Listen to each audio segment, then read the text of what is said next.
Hi, my name is Mandy. I'm 33 from Australia. And just like you and many other women out there, I have been on a journey of self-love and self-discovery for many years now. I like to call this my journey home.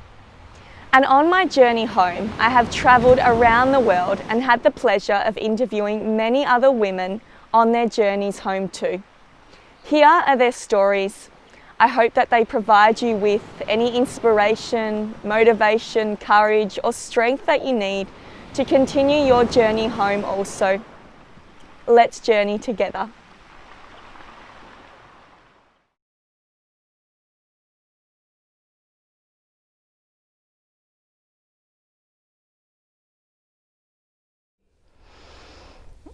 Self-love to me is making time for yourself, I guess. Just having time to do things that feed your soul. If it's reading or meditating or dancing or researching or learning something, and exercising as well. Being able to move your body and get some flow going, and for me that's really important, just having time for yourself, really. Self-love for me is happiness. I think it's when you're feeling that you're proud of yourself and you feel that you don't need anything else to make you happy, that the happiness doesn't come from other people. You can have happiness from your inside. Yeah, I think that is self-love for me, that you have it from yourself, from your inside. You can just close your eyes and feel that you are a happy person. Self-love. Self-love is about, I think, awareness. Okay. Personal growth, connection to self, awareness of ourselves, how we communicate with ourselves, and I guess just the general observation of who we are. I think just accepting our insecurities and learning to evolve with them, moving forward. Oh God, self-love. I think that self-love is obviously so many different things on so many different levels. The first thing that comes into mind for self-love is obviously loving yourself on a deeper level. So being aware of your faults or your negative thought patterns and actively trying to change them. So I think self-love is about trying to change them, even if you don't always succeed. So a big thing for me was like when I look in the mirror to change any negative thoughts that I might have into positive thoughts. And some days I'm obviously a lot more successful at it than I am on other days. Another level of self-love that I've really come into in the last year is just fully listening to my body, and like if I don't feel like doing something that I committed to, being able to say no. So sorry to change plans on you, but that is just not what I need right now. That's really self-love. And same with the other way. If I don't feel like doing something but I know ultimately it's good for me and that I should be doing it, then I will do it. I will force myself to do it, knowing that afterwards I'll feel much better for it, and I always do. So I think self-love is just learning about yourself and in a loving way, holding yourself in a really kind space, being really forgiving to yourself. Not necessarily always thinking the positive, but doing your absolute best to try to. You know what? I feel like if you're to ask me this question each day of my life, I'd probably give you a different answer, because self-love is so broad. But really, at the end of the day, I feel like for me, self-love, and when I'm really experiencing the connection of self-love, it's when I step into the space of union, when I'm in complete union with my body, my mind, my thoughts. But also when I'm feeling in union with the vaster experience of the world. So when I'm feeling like looking at the trees and thinking like I'm falling in love with the trees, or when I'm in the ocean, I'm falling in love with the ocean. All of these things for me, I think I've struggled in the past with self-love, but I haven't struggled with loving other things. And so when I take it back to like how much extreme love I can feel for nature or for my friends and family, the beautiful animals in the world, then that reminds me that how brilliant I must be if I'm living in coherence with these incredible things. I think self-love is the ability to be there for yourself, no matter the circumstance. It means accepting all aspects of who you are, and seeing emotions as passing, temporary. I think self-love is also compassion and forgiveness, and the way that we treat others as well, as it all reflects outward. This has changed a lot for me because I had to redefine what the self was for me as well. Is it my body? Is it my soul? Is it bigger than myself, my physical self, this entity that I am? So in a nutshell, where I've come to is self-love is about embodying all that you are, through acceptance, through nurturance, and through listening. Self-love, I think that's still something that I'm trying to figure out exactly what that is. I've started really working on it just in this last year, so I think it's kind of changed.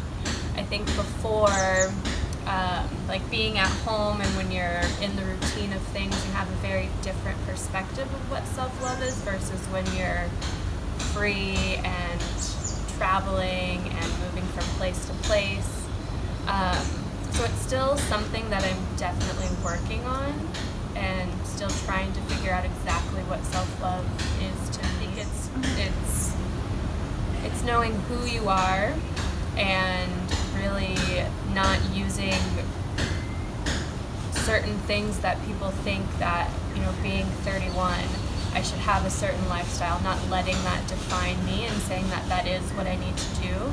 That is how I need to be, just staying true to myself and what drives me and what I think life should be and what happiness is to me. I think that is a big thing. So really sticking true to yourself and kind of following your own path and not going the way that others think that you should. Self-love is realizing your strengths and accepting you for who you are and not trying to change for anyone.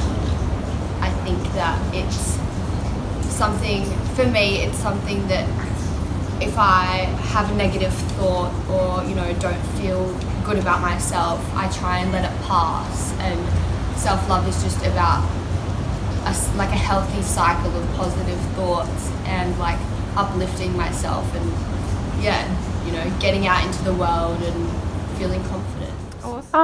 For myself, my safe and care, it's there for me. As a woman, my country is protecting women and try to save the women, so I feel safe. Self-love is about, I don't know, looking at myself and accepting myself for who I am, and liking that person, not belittling myself for who I am or thinking it's not the right thing to be. It's just being and liking it. Awesome. Accepting myself, yeah. Before that, I think I never really even thought about self-love. I just kind of went about my daily activities, and then I think the older you get and the more responsibilities you have and the way life just sort of happens, and you realize that unless you actually force yourself to have some time out for yourself, that your day can go by and weeks can go by, months can go by where you realize that you haven't actually sort of listen to yourself or taking the time to do things that bring you joy. And I think, that can sort of, what's the word? Sorry. Just kind of slip away from you sometimes, you know. So it's just bringing yourself back, reminding yourself, okay, have I had any time for myself today? Even if it's just to sit down with a cup of tea outside or whatever, you know. No, I don't think so. I think it's have been coming with the age, actually, and I think it has been growing a lot since I started to midwife. Because in the midwife education we focus a lot of the women's health all around the world, and all the important things that we have to work for, it really focuses on the woman's health. So I think it have been more and more important for me since I start to think about what is self-love and what can I do to make myself happy. And I mean, compared to when I was younger, you just do things and don't think so much about how you feel, and sometimes you do things for other people just to make them happy, and sometimes that can make you happy as well. If you make another person happy, yeah, it can feel good for you. But I think the age and the education has made that I'm more focused in what's make me happy. With life, in terms of like certain situations or circumstances you find yourself in, especially going through something like a heartbreak or losing a job, or maybe losing a relationship, a friendship, a family member, something like that. I think those lessons, the harsh lessons that we have to go through in life, definitely assist us in coming back to ourselves and kind of figuring out who we are and how we handle things. I think how we handle things and how we react and respond to certain situations is definitely a great tool in observing, I guess, who we are and coming back to self-love, self-worth, and how we handle things. Beautiful. Definitely different in the past. I think that I'm very fortunate in that I come from a very loving upbringing, but I often had that feeling of admiration for other people or other things, but not quite being able to accept that I was equally as lovable, I suppose. But I feel like that's changed a lot recently. God, I can't even remember when I started thinking about self-love.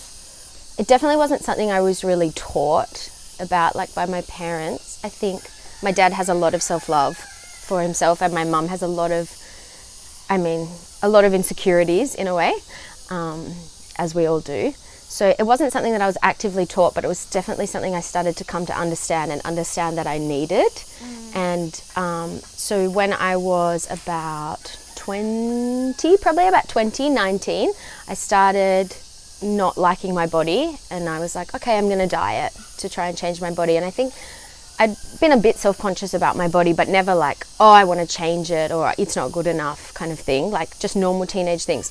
So at about 19, 20, I actively went on a diet and became bulimic from that. And that really had to kickstart me on my journey of self-love, because that was a really obviously hard time that kind of filled me with negative thoughts. It was like a cycle of you're not good enough, so you need to be skinnier, so you need to undereat, which of course makes you overeat because you're absolutely starving, and then you'd binge, and then you'd feel disgusting about binging, so you'd purge and vomit, and then you'd feel worse, so you'd overeat again. And it was just such a horrific and dark cycle that cycle probably lasted for 2 years, but the aftermath and that strange relationship with food and to my body and not loving myself lasted for a lot longer. I'd probably say I'm only just coming out the other end of it 6 years, 7 years later. So that really shaped my understanding of self-love and how much I needed it and how hard it can be to always choose self-love. I believe that it's something that is innate in every human. Once we realize that we deserve to be happy, and that the ultimate true essence of who we are is unconditional love, then it's easier to tap into it, I believe. But it has been a journey to come back to that point of knowing. I definitely grew up in a very conditioned society in WA, and I loved my upbringing, don't get me wrong, but it wasn't until I left Australia really and travelled, I suffered burnout trying to achieve next step goals and financial gains, and I definitely accepted the societal pressures of how we are meant to evolve in society. And then after burnout I went overseas, and then I ended up in Thailand for a little while and did a lot of soul searching, I guess, and realised that I was just a product of my environment, and I hadn't really gotten to know who I was, what my values were, questioned those things, what my beliefs were. And I guess the first question when you hit a spiritual realm is, who am I? And that's where it all kind of started for me. I think I probably had a very skewed version of what self-love was, maybe not even really knowing or having any idea what self-love was, because I grew up in a small town where after high school you pretty much get married, you have kids, you stay in your same hometown. Like everyone I went to school with all pretty much married someone we went to high school with, lives in the same town, their kids are going to the same school. So that was just kind of this little cookie cutter box that you stayed in and that everyone is still in. And, I think, so I don't really know that I knew what self-love was or really knew what it should look like or what it should be, because that's, all I ever really knew. It was, you don't really have your own thoughts. You just kind of go through the flow and you do what everyone else is saying or what society is saying you need to be doing. So I don't really think I had like a version of what self-love was, or I even really knew like how to cater to, my self-love 5 years ago. When I was younger, there wasn't a lot of self-love. It was more trying to be something that I wasn't, had an image that you always thought was what a woman was meant to be, and you tried to live up to it. But I think since I was in my 30s, I sort of became more comfortable in my skin and started to explore me for who I am more, and have every year in my 30s have become more comfortable with My who I dislike am. of my body felt like my dirty little secret, because I started doing yoga, and then I became a yoga teacher, I don't know, maybe let's say 23, 24, and I kind of started teaching people about self-love or understanding what it meant more, or understanding how I needed it. But on the side, I kind of had these issues with food and issues with my body. And yoga is all about inner work. So to be struggling so much with something so physical and superficial as the way that I looked, I really didn't want to talk about that. I hid it from as much. I felt really fake, and like when people would talk about the things they were struggling with or their insecurities, mine felt so vain, and like I really didn't want anyone to know, because it felt like that's not a valid thing. That shouldn't be something you struggle with. That outer appearance doesn't matter, but I did, and it did engulf my whole life and my whole thought process. So that was also my point of awakening was like two separate things, and they kind of came together in that space eventually. The way I felt about my body, and that finally kind of caught up to the way that I was awake in other areas of my life, in that like just follow what makes you happy, don't worry about what anyone else is thinking, change your thought pattern. You can change your thought patterns. To be honest, I think from when I was really little, I've grown up always being quite aware. My mum is an environmentalist, so I remember like fighting with kids at school, flicking on the lights, you're wasting electricity. So from a little girl, I've always sort of been aware of our impact on our surroundings and stuff like that. But I think, maybe as soon as I kind of maybe left home or left sort of my teenage years and started exploring things that are more what I'm more interested in, that's more like when the spiritual side came in, and like starting to read books or talk to other people, and meeting other people on different paths and all of that. So probably when I was like a late teenager maybe.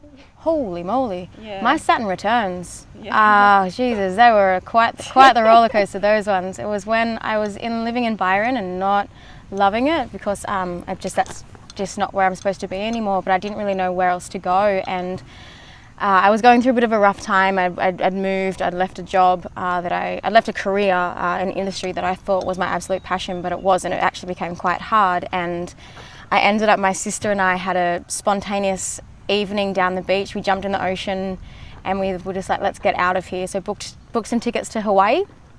Ended up moving to Hawaii, in Kauai, and that's where I did a lot of my unraveling and unfolding, and I turned my awareness in, and I started to figure out who I was, especially I think in that moment of just kind of like complete life shift, losing my job and my home and my friendships at the time, complete just cut and run type situation, and found myself on this beautiful island with time to observe and time to reflect and time for the ickiness to come up. So that was around the times when I was going through my Saturn returns, and I didn't really realize until I was in it.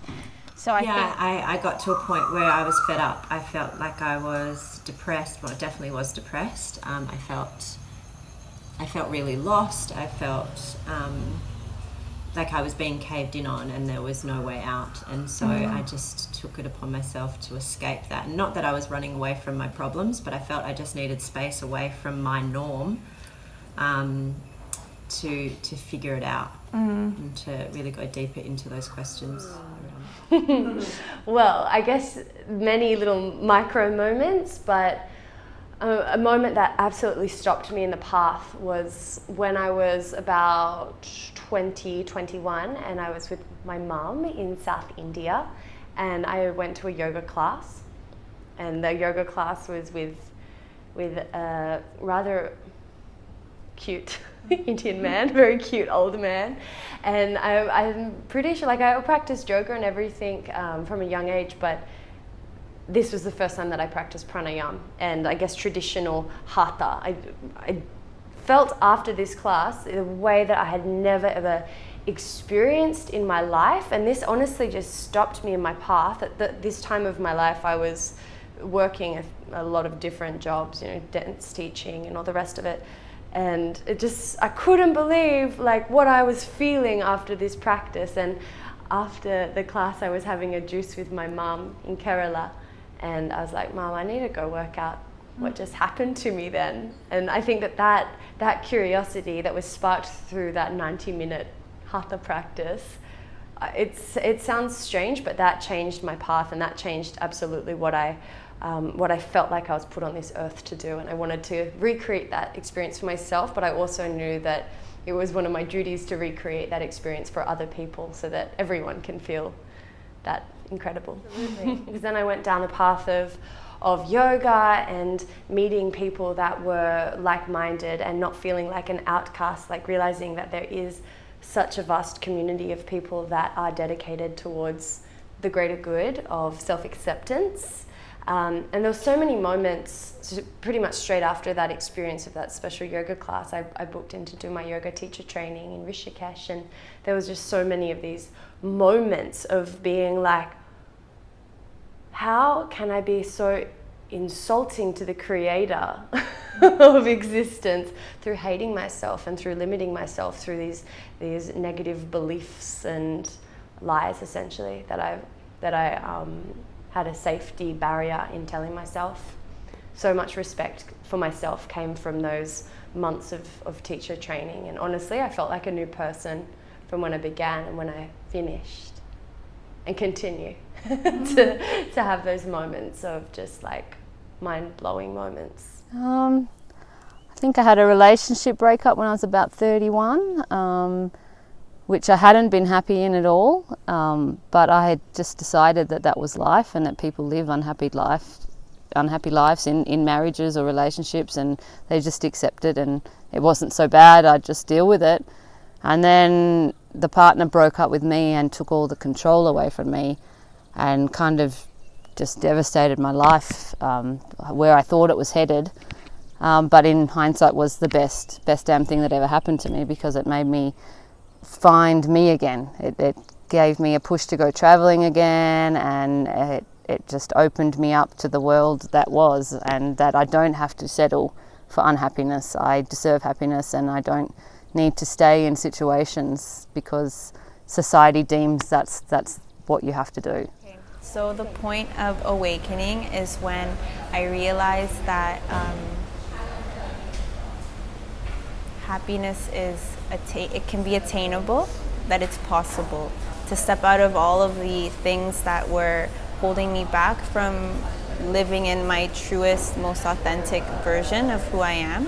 So I think it's just making a choice. That for me was the first choice, and it seems like around the time that I did my teacher training, my yoga teacher training, where things just, you can't run away from things anymore. You have to face what's uncomfortable and work with it. And the healing journey never ends, really, you know. So it's I feel great now and in a place where I can guide others and facilitate others. Yeah, but I'm still working on myself every day, so.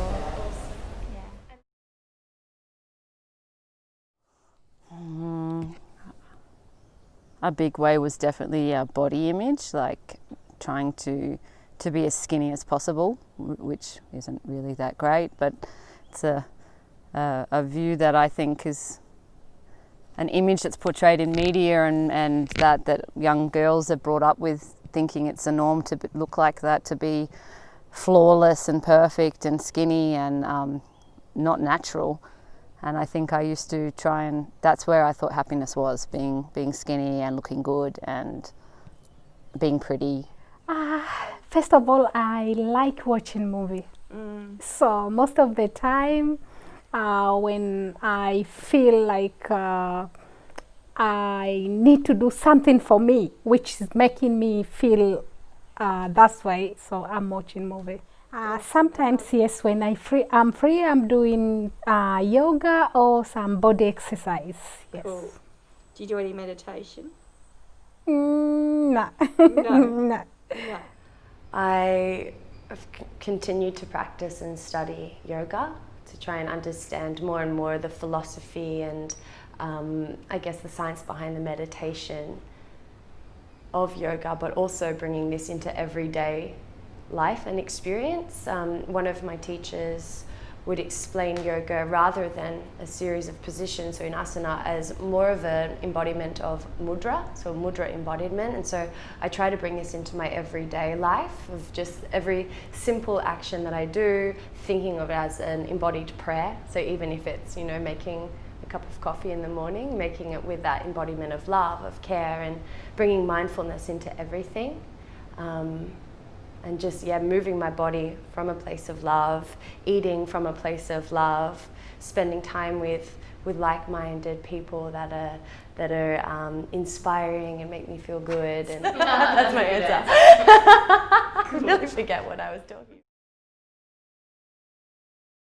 about. There was always, you might lose a few kilos and feel good for a week, and then there was another few kilos you could lose, or something, you know, something else with your image that wasn't good enough. So you were always searching for the happiness, and I was never finding it. It was, you'd get to the point and then there'd be something else not to be happy about. I mean, of course, I think all of us on some level are struggling with feeling like we're not enough.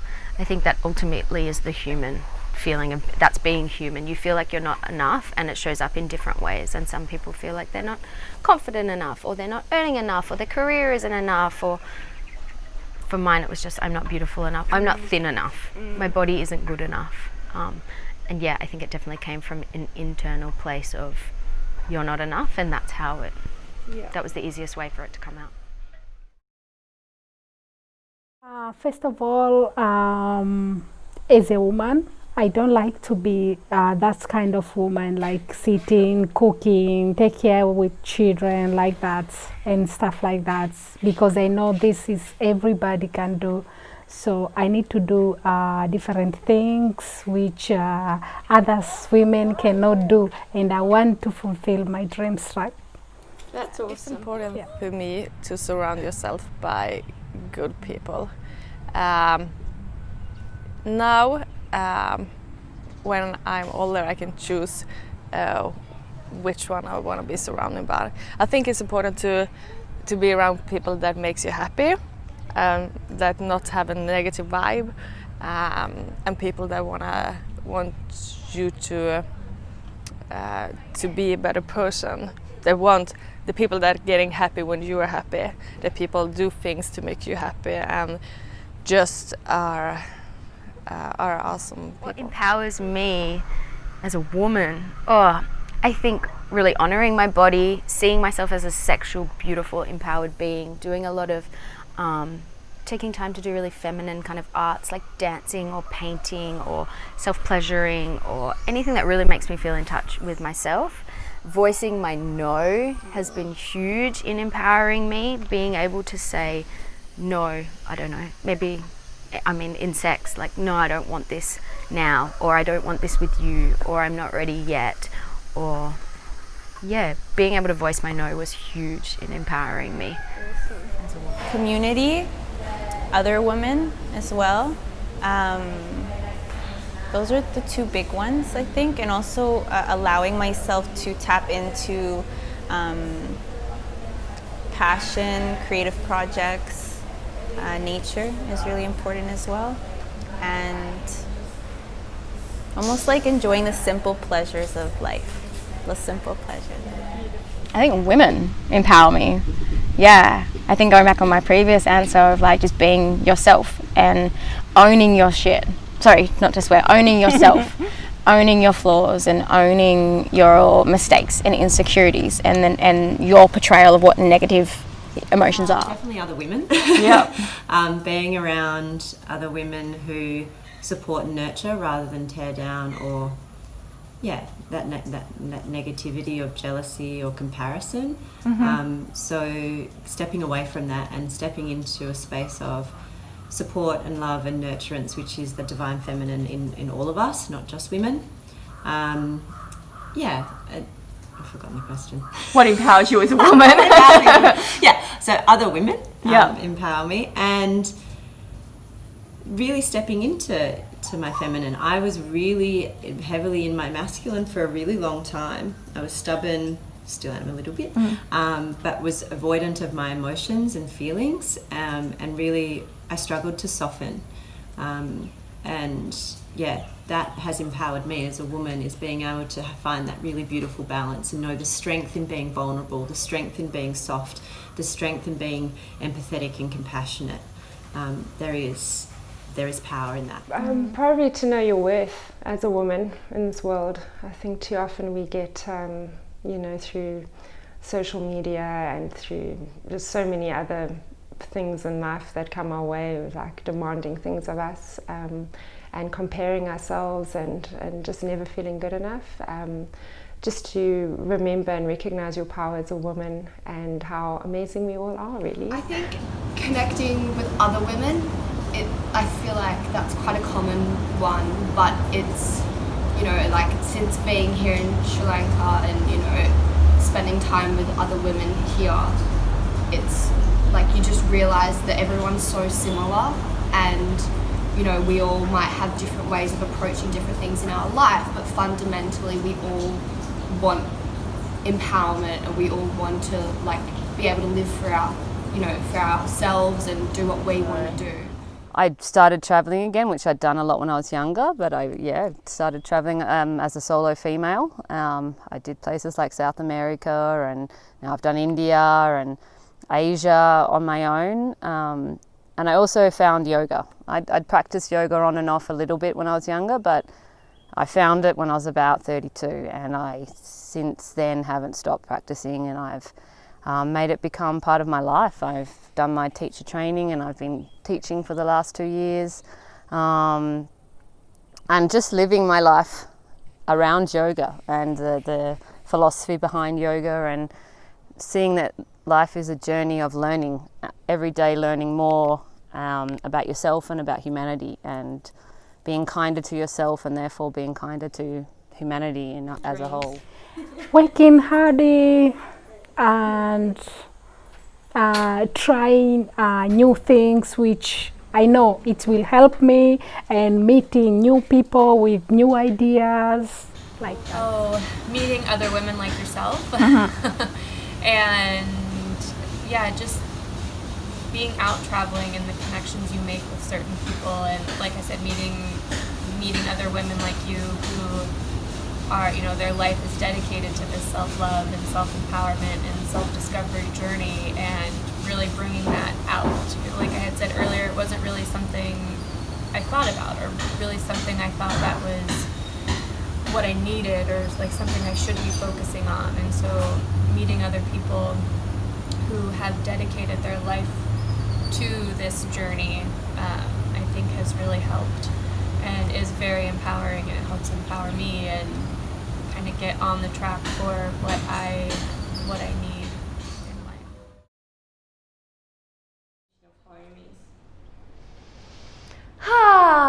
Home. Home is the state, for me, home is the state of being content and happy, no matter where my physical little body is in this world, of feeling fulfilled and loved and complete, always. And actually, I remember being upset.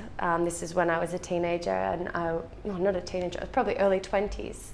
And it would have been around the time I came back from a long visit in India, and I was really upset, and I would almost say that I slipped into like a scary part of depression. And I remember my mum saying to me, like, happiness is a state of being. It's not a condition. And I think over the years that this has become more present in my actuality of feeling home. Living abroad for many years has taught me that actually the kilometers that I'm away from my family isn't that much distance, and that home is everywhere when you're in that state of alignment.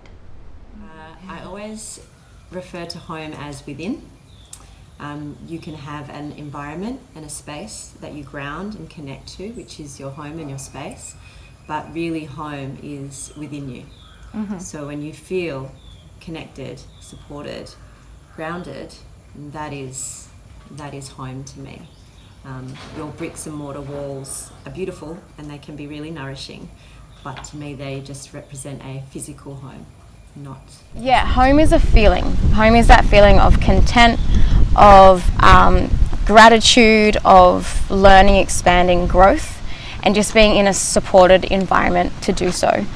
So yeah, like-minded souls that you can really just be yourself with, but also enough space to keep moving forward and to grow and to develop, but then be comfortable at the same time. Home to me is a place when I can feel safe. It's a place when I can feel that I'm close to my family. They don't have to be close to me like in miles or something like that, but I know that I can call my mom and see her on FaceTime whenever I want, and I can choose if I want to talk with someone right now, and I can have friends around me, and I know that I can, if I want, I can just call someone and don't feel myself alone. So just some safe place around the world where I just can feel comfortable and just can have my coffee in the couch. So I'm still trying to figure that out. But I guess for me, home is just a place of peace, really, a place that you feel comfortable and safe and happy. Somewhere where I feel free to be myself. Somewhere where I feel warm, inside and outside, feeling warm, feeling loved by loving myself and loving everyone around me. Somewhere where there's puppies. Yeah, I think home is an internal and external thing. When you feel good in yourself, you can find a home everywhere, and when you feel good where you are, you can find a home in yourself. Home is a place. It's a place where I can just be free, be myself authentically, feel safe. Home is safety, and it's not necessarily always somewhere outside. Home is in my heart, and when I find that stillness and connection, it can be anywhere. It can be anywhere in the world. So that's what home means. Like, I have a few homes, which might sound really weird, but I think that when you're home, you have a vibe. You know that it's a home, and nothing. For me, it's not where my family lives. It's where I've like places I've stayed, like people I've been with. I don't know, it comes with me. So it's wherever I am and to feel at home. I would say that you're not alone, and again, this one that I keep repeating, like you deserve to be happy, you're not alone, and that we're all like walking each other home on this path, and there's people who are just like you, and don't give up. I think that it's okay to feel that way. We shouldn't avoid pain and suffering, rather using it as a window to evolution and change and growth, even though it can be quite painful, and to reach out, because there is amazing people, guides, healers, teachers in this world, people like yourself, who can hold space for that journey.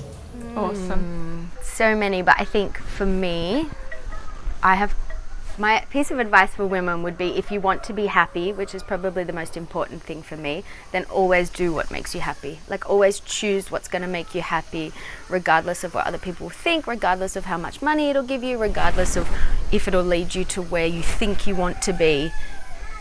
Just step by step. If your most important thing is to be happy, then do the things that is going to make you happy.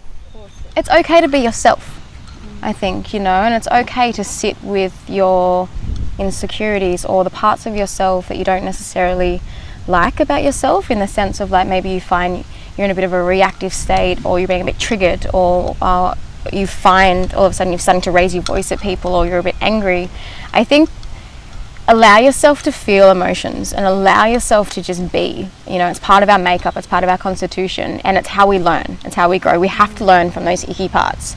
And I think as soon as you come back to that realization of being yourself and just accepting who you are, all the flaws, all the insecurities, and all the epic parts of us, you form that deeper sense of connection to self as well. And you just become really content and comfortable with who you actually are as a person. And I think therefore you inspire people. What really inspires me in a woman is who she's herself, and she owns her stuff. I think owning a lot of your insecurities and your flaws is just such a natural way of human life, and it does allow your perspective to open up a little bit more and learn, not fight what's happening with you as well. You're your own person. You don't need, other people. Like at the end of the day, you're the only one that's living for yourself. So do the best in your own power to create your own identity. Don't rely on other people to make you. You can definitely use people as a support system, and you should, but at the end of the day, I think centering into yourself and realizing your own values is going to be the most important thing. Beautiful. And believe in yourself. Awesome. Listen to your intuition, listen to your heart. If there's some niggling little thing inside you telling you it's not right, just go with it. Listen to that. You know deep down when something's right and something's wrong, but sometimes we try to cover it up and say it's going to be all right. We try to suck it up and say, it'll get better, but just listen to those things inside you, and put yourself number one. Make sure you're looking after yourself before you try to look after anyone else, because if you don't look after yourself, you're not going to be able to look after anyone else. Okay, my number one advice is to breathe. To breathe well, actually. I'll add that. Breathe well, because breathing saves your life. Breathing changes your mind. Breathing well will change your whole experience of existence. And it's so simple, but it is the thing that we have to do every moment of our existence. So you may as well do it well. If you're going to do one thing well, breathe well.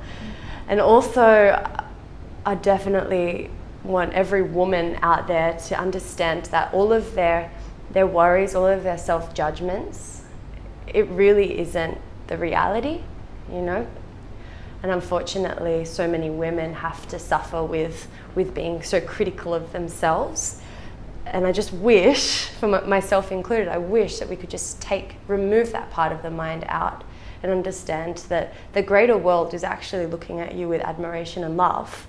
And whenever you're working from that space of empowerment and love, that's all anyone else sees. So give yourself a break. I love that advice. Yes, I have something to say to them. What would you say? All women, we can. Yes, I love that.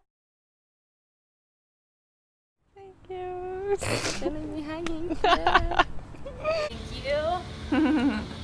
Thank you so much. Thank you. I'm just getting bitten by heaps of mosquitoes. Welcome to Sri Lanka. Turns out alright. Thank you so much, Mandy. I love you. I love you too. Thank you. Thanks, puppy. Mwah. Thank you. Nipatano. Asante. Asante sana. Asante, karibu. Much. Thank you.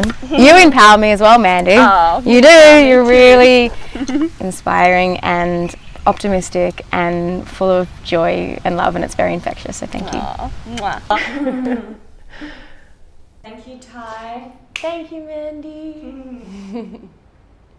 Thanks for sharing your story to help other women. High fives.